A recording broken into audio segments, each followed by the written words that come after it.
Selamat berjumpa kembali, saudara-saudara yang terkasih, di kanal Forum 195. Kanal kita bersama untuk mengasihi, melayani, memuji, dan menyembah Tuhan kita, Yesus Kristus. Damai kasih Allah menyertai kita semua. Saudara-saudara yang terkasih, kita bertemu kembali di serial video kita yang baru di season 8 dengan tema Menuju Iman yang Teguh.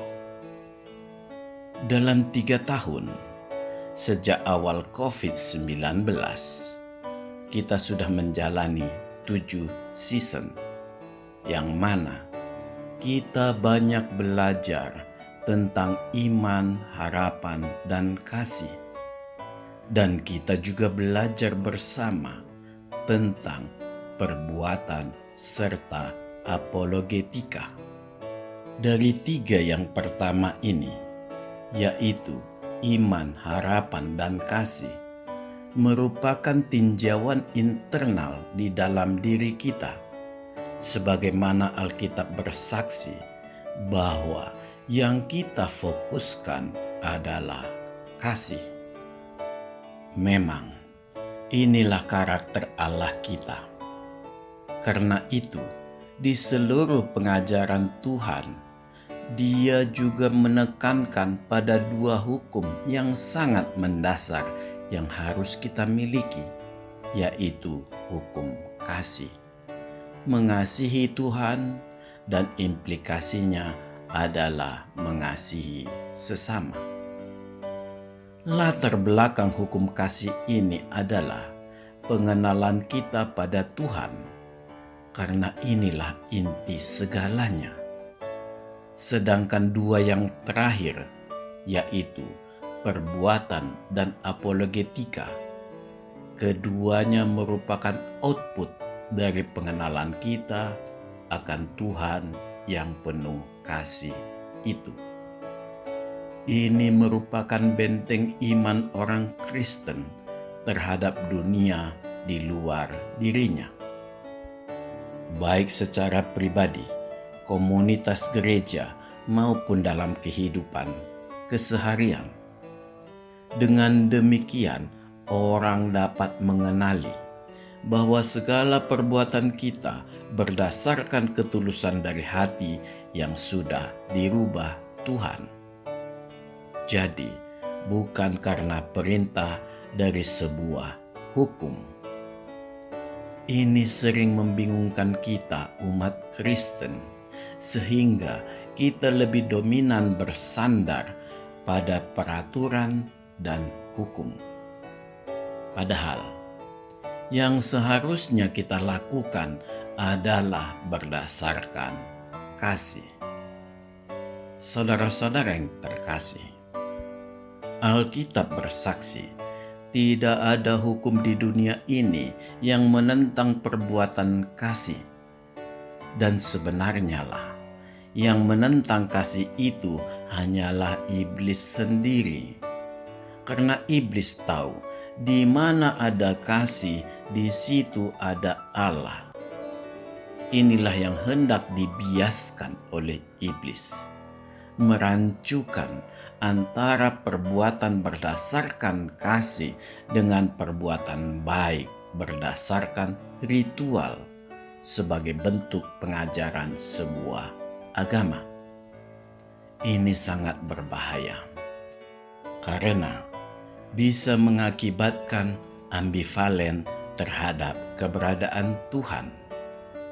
Dikarenakan kita merasa selalu berbuat baik.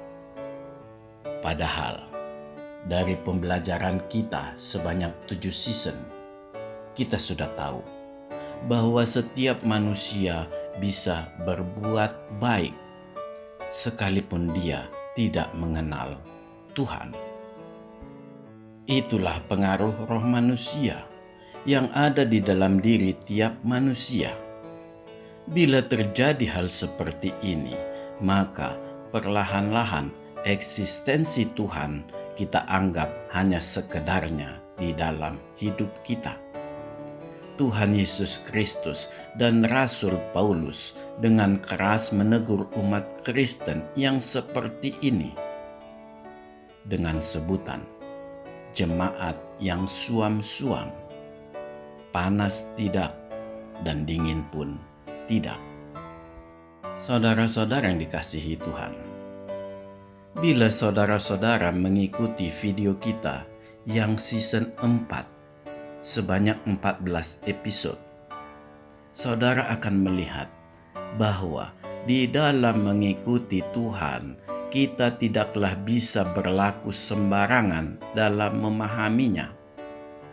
Kita harus sadar bahwa Tuhan sebenarnya mengajari kita dan menguatkan kita untuk membenahi hati kita yang sudah rusak. Keselamatan itu sendiri adalah proses penerimaan kita secara internal terhadap kemutlakan eksistensi Tuhan. Sekali lagi saya katakan, itu adalah proses. Sedangkan karya penebusan dosa itu sudah selesai. Dan Tuhan tidak mengingat-ingat itu lagi. Jadi, kita harus benar-benar mampu memisahkan kedua hal ini. Tugas kita sendiri adalah menerima kasih karunia keselamatan itu dan bersandar pada Tuhan agar dapat berbuah dari dalam diri kita dan berguna bagi orang lain. Buah itulah indikasi keselamatan. Kasih karunia keselamatan itu sendiri bila kita terima dengan sepenuh hati, maka sebenarnya lah tidak akan ada yang bisa menahan agar tidak berbuah. Karena seperti itulah sifat dari aliran-aliran air kehidupan. Saudara-saudara yang terkasih, Alkitab juga bersaksi bahwa ada indikator keselamatan yang bernama buah. Bila tidak berbuah, Alkitab juga bersaksi, itulah iman yang mati. Atau dengan kata yang pahit, sebenarnya kita belum diselamatkan. Hanya merasa telah memperoleh keselamatan. Kita tidak mau berproses untuk membuka hati seluas-luasnya agar Roh Kudus dapat berkarya dengan menopang roh manusia kita di dalam hati kita. Dengan demikian, proses lahir baru terjadi dengan akal budi yang sudah diperbaharui Roh Kudus. Pembaharuan akal budi inilah hasil karya persekutuan roh manusia kita dengan Roh Kudus. Sekali lagi, inilah lahir baru. Jadi, saya berharap kita berhati-hati mengartikan pengajaran yang mengatakan tidak diperlukan usaha atau upaya atau effort apapun dalam memperoleh keselamatan. Proses percaya itu sendiri sebenarnya sudah merupakan effort. Sayang, bila hanya percaya ternyata tidaklah cukup. Tetapi berawal dari karunia roh iman yang kita sebut percaya di Yohanes 3 ayat 16 itu harus berubah menjadi iman kesetiaan di sepanjang hidup kita. Sebagaimana dikatakan sebagai buah roh yang ketujuh di Galatia 5 ayat 22 sampai 23. Jadi, Alkitab mempersaksikan memang kita tidak bisa melakukan apapun untuk memperoleh keselamatan itu. Tetapi keselamatan yang diberikan Yesus Kristus itu harus berproses, berawal dari kita membuka pintu hati kita yang diketuk Tuhan Yesus Kristus sampai menjadi buah dari dalam diri kita. Saudara-saudara yang dikasihi Tuhan, kebanyakan orang Kristen membuat Yesus Kristus menjadi superhero yang akan kita pakai untuk menyelesaikan semua problem di dalam kehidupan kita. Tidak, bukan seperti itu cara kerja Tuhan. Tuhan memang penuh keajaiban. Dia bisa saja langsung mengangkat seluruh masalah.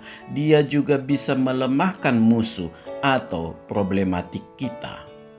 Tetapi secara realita yang tidak boleh kita lupakan, problem itu jarang bersifat tunggal. Lebih banyak dalam bentuk berkesinambungan.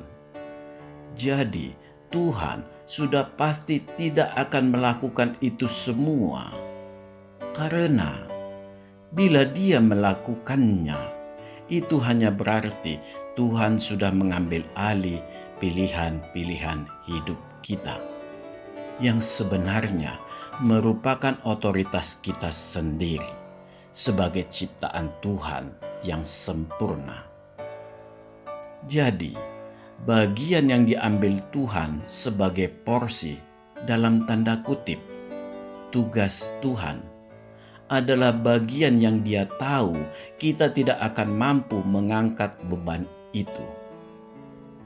Setelah beban itu disingkirkannya, maka kita yang harus turun untuk menuntaskannya. Orang Kristen tidak perlu merapal mantra berupa ayat-ayat tertentu yang bisa menjatuhkan duit gedebrus dari langit atau seketika hutang terlunasi. Orang Kristen adalah orang yang tekun berdoa dan tekun berkarya. Hanya itu yang diminta Tuhan dari kita. Saudara-saudara yang terkasih, di season 8 yang baru ini, kita harus mengarahkan hati dan pikiran kita untuk membumikan kita semua umat Kristen.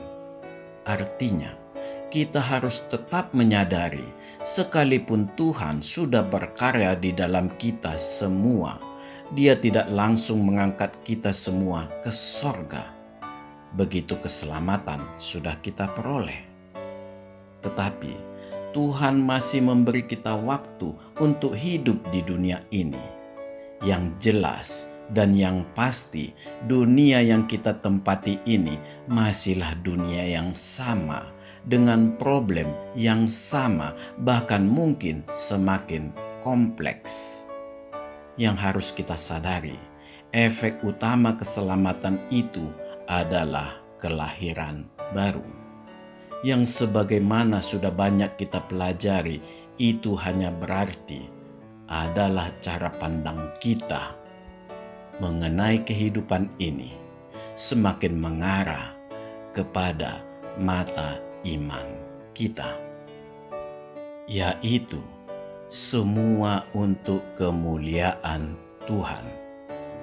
Sudah pasti hal ini adalah hal yang sangat sulit, tetapi memang itulah yang dituntut Tuhan. Hidup di dalam dunia realita dengan perspektif hidup yang baru. Kesulitan demi kesulitan sudah pasti ada.